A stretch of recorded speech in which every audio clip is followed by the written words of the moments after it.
Alright guys, we're back in the car. It's literally been about probably more than a year since I actually filmed like a video in the car and stuff, but I wanted to film this Q&A in the car. I don't know why, like I feel like in the house, if I set up the camera like in front of my bed, that just feels way too formal, and I just want just like a casual, genuine like chit chat update with you guys, because I feel like I've actually not sat down and done that in forever. Anyway, first of all, I'm in a new car. We actually got an electric car. It's just like a family car, it's not my car. Okay, so I feel like we just have a big life update. I feel like I've not spoken to you guys properly in ages. I've just been vlogging here and there. Every time I vlog, I'm like, oh my god, it's been so long since I picked up the camera, but let's just do a life update. Obviously, I asked you guys on my Instagram to send in some questions, and you did. So let's just jump straight in. So first question is, why did you move out of Manchester?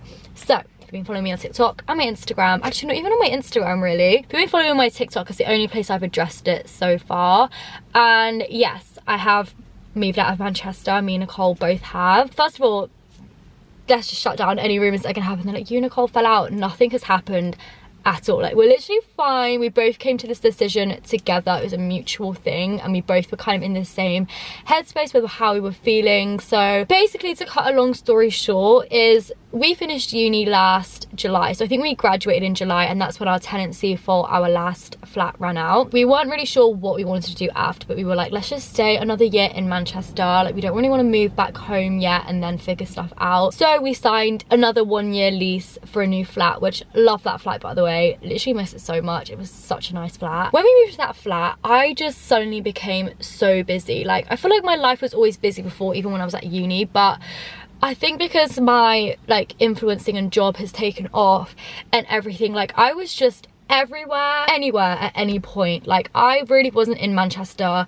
longer than 2 weeks. I think that was probably the longest period of time that I spent there without leaving. But other than that, like, I had to go to London or I was back home, here, there and everywhere. Like, I really wasn't in Manchester a lot, and I felt in the back of my mind for ages, I was like, oh my god, I'm wasting so much money being there. Like, I was only really there for like 5 days, 4 or 5 days, to basically just repack my stuff in another suitcase and then go where else I needed to go. So it just, yeah, it got to that point where I was literally barely there. So I was thinking about it for ages, but I was like, okay, but we've got a year lease still, so let's just ride it out, it's fine. And then in January, we both kind of sat down. We both were feeling the same way, that we were kind of just a bit done with Manchester. Also, we weren't embracing like the nightlife. Like, we've kind of got over the whole stage of like going out. We did that for 3 years whilst we were there for uni. Like, we went out all the time, so we were over the nightlife. We weren't really going out for food or anything. We weren't really doing anything except doing our jobs and then just sitting in the flat and occasionally going shopping to Zara and doing our food shop. That's genuinely all I was doing whilst I was there. Obviously seeing like friends and stuff, but like not really reaping the benefits that Manchester has to offer. And I feel like a lot of people are going to be like, oh my god, but I was thinking of, the lighting is getting worse again. A lot of people are going to probably be like, well, I was thinking of moving to Manchester, like should I not do that now? Absolutely not. Like, I just think that we outlived it, we outgrown it. We were there for 3.5, 4 years, and it is quite a small city. Like, if you live there, you know probably what I'm talking about. It's a small city. Everyone really knows everyone. A lot of these influencer events as well, like, it's the same people again and again and again. And it does just get boring and repetitive. Even when you're just walking to town, you see about 5 people you know. Like, it's a small city. It really, really, really is. So I think, like, we had just personally outgrown it. But I love Manchester as a city, and if you are moving there for uni, you will have the best time. Like, I can't fault the city, but I think we, as the two of us, had just, it was time for us to basically be like, goodbye. And I think the 6 months that we did have at that flat was needed. I'm glad we did that. I don't regret that at all. Okay, the lighting's just getting from worse to worse, so we're gonna have to reverse the car a little bit to get out of this light. Anyway, what was I saying? We had a sit down conversation. We were both on the same page. We kind of left it up to the universe. We were like, whatever happens, happens. Whatever's meant to be will be. If we're meant to stay here, we'll be staying here, and if we're not, then it's the next chapter of our lives. And I really, really, really wanted to move to London this year, and regardless, I was gonna do it if we stayed in Manchester till then. But I was like, that is just delaying my year by so much, and I just don't like, Manchester's just inconvenient for me, I'm gonna be honest. Like, it's so above Birmingham, there's nothing for me up north. Like, there really isn't. So for me, it was just becoming inconvenient having to get on a 2.5 to 3 hour train to go all the way up, just to come all the way back down, just to go to London again, to go to Birmingham. Like, I was just a mess. Like, I spent so much money on trains, I don't even want to think about it because it actually makes me feel a bit ill how much I spent on trains. But I was just a mess. I was everywhere. So yeah, it just became inconvenient for me. My family's down south.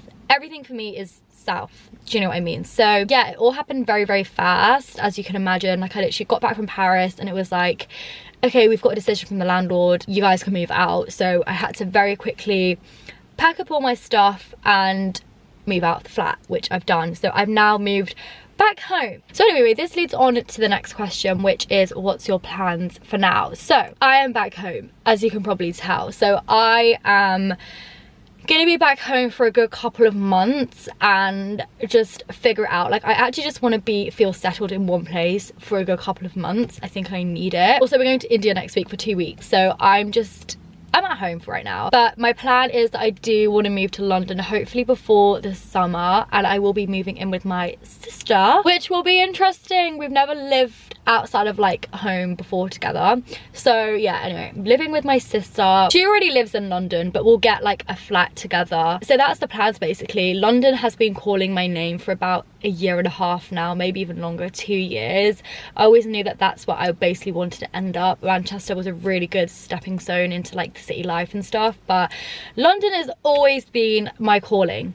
I've always wanted to live there. So I think this year is definitely the year, 2023, it's gonna be the year that I move to London and I become a London girl, which is crazy because I feel like everyone knows me for being a Manchester girl. People also think that I am from Manchester because I feel like a lot of my influencing took off when I went to uni, but no, I am a Southwest girl. Basically, plan is stay home for a couple of months, figure everything out, and then move to London once we've sorted everything out basically. So someone else said, are you vlogging and are you excited for India? I'm so excited for India. I've said this probably 7 million times, but there's so many of us going. There's like 15 of us going, so it's gonna be absolute chaos but so fun. And yes, I will be vlogging it. I'm definitely gonna vlog that. So another person said, how did Lil Baby smell? My god, guys, he smelled good, but like not like overly strong of anything, but he smelled good. If you don't know about the Lil Baby whole thing, then you've got to go watch the Paris vlog. But yeah, Lil Baby smelled good. How did you make influencing your full-time career? I don't even know how to say it, but I worked hard for this to be my job. You know what I mean? Like, I've been doing YouTube since I was 12 or something. Started off as a joint channel with my best friend at the time, ended up doing it on my own. I've stayed consistent over the years. Genuinely, like, if you're consistent with something and you really like believe that it's gonna work, it will work. Like, it sounds so weird, but like, even when I went to uni and like I got my degree and everything, I still knew that influencing was gonna work out for me. And I don't know if I manifested it or what, but I just knew it was gonna work out for me. But I have genuinely, like, I've worked really hard. Like, I've been posting non-stop for like consistently for like 5 years, and I still am not happy with where I'm at with it all. Like, I literally have just hit 70k on Instagram and I celebrated that for all of 5 minutes, and I was like, okay, now I need to hit 100k. Like, this year it's 100k for me. I need to hit that. Obviously, when I first started doing it, I know everyone says this, it's so boring, but I didn't know you can make money from it. I didn't know this could be a job. If you go back onto what I'm at, like, I was vlogging back in the day when I was like 8 or 9. Like, I've always loved being in front of the camera. I've always been that kind of person. It has been kind of tricky, especially with things like now that TikTok's come into it. Like, you really have to push yourself on TikTok because that's what everyone's on, which is why I've kind of like not abandoned my YouTube, but I've been focusing more on TikTok. The whole even YouTube game, I think, has changed as well. Like, you think to a lot of your favorite YouTubers, they're not doing YouTube up the same way that it used to be. So I think a lot of social media has changed and it has been hard to keep up with it, and also it's so saturated now, which is also difficult because it's like, I don't know, I feel like it's harder to stand out and have your niche. But I feel like I built a good loyal base following before everything started changing with like TikTok and everything. But yeah, I literally just think, like, if you want to do it, you totally can. There's still space for you to succeed, especially like on TikTok. It's so easy for you to go viral on there. Like, you think about Alex Earl, she's just recently, like, out of nowhere blown up. There's still space for people. So yeah, I think if you want to do it, like, be consistent, upload every single day. Like, I'm uploading every day at the moment because I want to push myself and like do better and everything. The quality of your videos and everything like that is also so important, like the lighting, your camera quality, even your content, the quality of your content, it all needs to be so good, because like you see people and like the lighting's not very good, or just their content style, like it needs to be the best quality it has, because like we are competing with a lot of people out here. Not that it has to be a competition, but yeah, you just need to make sure you're being consistent and quality of everything you're uploading is good. And then also, like, I think like when I work with brands, I'm not even trying to toot my own horn, it sounds like I am, but when I work with brands, I really do make sure like I am quick with getting the work back to them so they can improve it quickly. If they need to do changes, I try and do it within like the hour where my manager messages me and she's like, they want you just to change this. I try and do everything so quickly, and I think that when you build really good relationships with brands, like for example, I have built an unreal relationship with JD and Adidas, which is genuinely one of my favorite brand deals and like relationships ever. Once you build good relationships, they want to work with you again and again and again. For me, for like them, like that sponsorship has made me be able to do this completely full time. So many like brand deals that I've had in the last year have been massive pinch me moments. Like I can't believe that I get to work with them, and I don't even have the most followers in the world. When you build up a good brand, brands will see that and they will want to work with you, if you know what I mean. And like I'm very, very real on all my socials. If you follow me on my TikTok, I tell you about my dating story times. I'm so real with like my ex and how toxic that was. Like I just keep it real, and I think that's what people want to see. They want to see you be open, they want to be able to relate to people, and I've always been a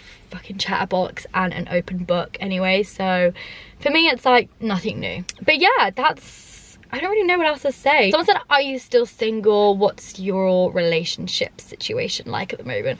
Oh my god guys, I feel like every time I do this, nothing changes. Genuinely, like nothing has changed. I'm still a single Pringle, obviously like being on dates like here and there, but nothing like worth really staying, if you know what I mean. Like I don't know what it is. Like I am the kind of person where like if there's someone in for like, I've been single for so long now, and I was like, yeah, like I don't need a relationship, which is true. I don't need a relationship. Like I'm genuinely at the point in my life, and I have been for years now, where I'm so content being single that I don't feel like a void in my life of having a relationship. But when the right person comes along, like I know what I'm like in those situations, and I'm willing to like drop anything to be and make it work. And there's probably only been like one person who I felt that way towards. Actually, I'd say two, but the second one, like I was very deluded. Like I was very delusional in thinking that that was ever going to be a relationship, because it just wasn't, because it was so toxic and he was actually horrible and he like ghosted me so many times. But yeah, I'm single. I'm thriving, guys. I mean, I do speak to people here and there, but I wouldn't say I'm speaking to anyone like on a serious level where I'm like consistently seeing them and we're texting and things are progressing. Nothing like that. I'm still single. Someone said, do you speak Punjabi? And I can. It's not the best, which is why I don't really want to speak it on the internet, because like you guys will laugh at me probably and I'll literally get hate. Yeah, I can speak it. I mean, I'm gonna have to speak it when I'm in India, so that's gonna be interesting. Someone said, how is your nose filler? Do you have plans on getting a nose job? Interesting question actually, because I have more recently been thinking about getting an actual surgical nose job, just because I keep seeing so many scary things about nose filler on the internet, that it can make you blind. Like I've only had it once and it's still there. Like it's nearly been 2 years. It'll be 2 years in August, but I don't want to keep getting that done because that terrifies me. You could literally get blind from doing it, and also it's not, I feel like it's not good to keep getting that done. Sorry guys, this lighting is actually so bad. I'm gonna have to like go back into my original position because that sun, oh, we'll just stay here. I also don't want to keep getting it done again and again. I know I've literally only had it done once, because like it is gonna migrate over the years and it's gonna make my nose look even bigger, so it's gonna do the opposite effect. So I actually have been researching into like nose surgeons and getting it like surgically done and stuff, and like I've told my mum about it. She was like, I'll come with you, because I think a lot of them are in like Turkey, so I probably would go to like Turkey, whatever, to get it done. But I'm still umming and ahhing because I am terrified that like I will look completely different, and I don't want to look completely different because I don't hate the way I look as a whole. I just like my nose, like today, like I don't hate my nose, but like yeah, it's obviously a very big decision. It's surgery, and like it could either be amazing, it could either be not what I want at all. So it's just like a risk, and I think if I was to get it done, I wouldn't get loads changed because I am that scared. And I know people who've had their nose done and they just look completely different, and I don't want to look like a different human. So it's something I've been considering because I just don't know about getting nose filler again. I'm pretty scared too because I've heard so many things about it. I don't know, because I've also wanted a bit of lip filler, but I'm like, okay, realistically, like I don't want to get all these things done because I'll just be in like this cycle where I'll just keep wanting things done. It's so hard because I think if I wasn't doing what I was doing, I wouldn't care as much, and I'd be not thinking I want lip filler. But yeah, it is really hard and stuff like that. But I think, yeah, I'll keep you guys updated because I haven't like made a decision for sure. But even my mum was like, she was like, long term, like an actual nose job will do you better. Because I know for a fact, it's like when it comes to like my wedding period, if that ever happens for me, but like I will want my nose done. Like I know I will, so I'm like, what am I waiting around for? I don't want to fuck up my nose by getting loads of nose filler and it just migrating everywhere. So I'm like thinking about it, I'm researching, I'm watching people's experiences and just trying to get loads of experience. I've spoken to a lot of people about it. Everyone seems very supportive of it, I think, because this is what I mean, like people in my family especially know how insecure my nose has made me. Like I've always said it, it's nothing new. So I think when I've mentioned to people like I think I'm actually considering of getting it done, no one's like, what the fuck. So watch this space, guys. I don't know, I think I need to obviously think about it for way longer because at the moment like I still have filler on my nose, but it's more so, and like obviously I've contoured my nose a lot, but my nose for the most part does feel really big for my face. And like when I smile, I hate that like so much, like I hate that. So watch the space, guys. I think that's all the questions actually, guys. We did it all. So hopefully you guys enjoyed this little update of my life. Be excited for the India vlogs because those are pending. Literally like only have got a couple days left to pack and then we're off. My cousin and my auntie already there, so like they're sending all the pics and stuff and I'm so excited. And yeah, I've not been to India since 2017, so I'm gonna vlog it. It's gonna be good. Pray for me that my TikTok works there because apparently it doesn't sometimes. But yeah, I will speak to you guys very soon, and yeah, love you guys.